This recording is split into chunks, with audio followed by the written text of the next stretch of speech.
The night sky is never truly dark. If you removed light pollution, the moon, stars, and galaxies, there would still be a very faint, colourful glow. That's airglow.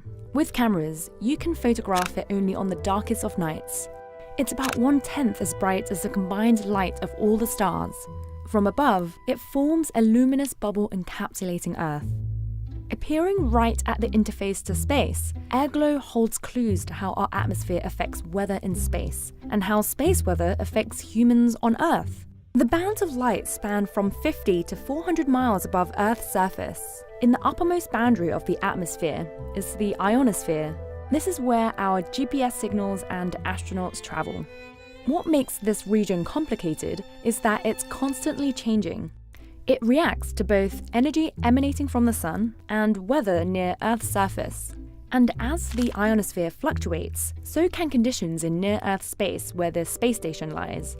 But spotting changes in the ionosphere is a lot like trying to watch the wind. You need a marker of some kind to see the invisible particles move past. And for that, we have airglow.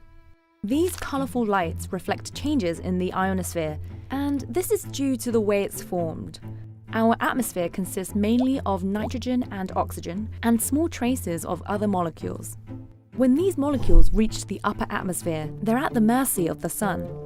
Ultraviolet radiation from sunlight excites them. They become energized and need to release that extra energy in some way. Atoms that remain energized long enough can emit that extra energy through light. In the lower atmosphere, we don't see as much light. The atmosphere there is dense. So when an atom becomes energized, there's a high chance it will bump into another atom and lose energy in that collision instead of emitting light. But as you travel further up, the atmosphere thins out. And like a game of dodgeball, the longer atoms stay untouched, the more time they have to emit a bright, colourful photon for us to see. That's why airglow is only seen in the upper atmosphere.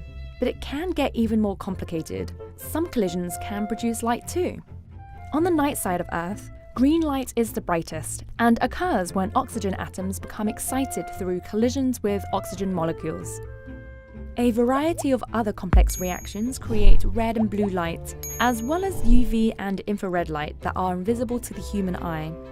Each type of airglow contains information about the composition, temperature, and density of the upper atmosphere, all of which are key factors that can change dramatically and rapidly.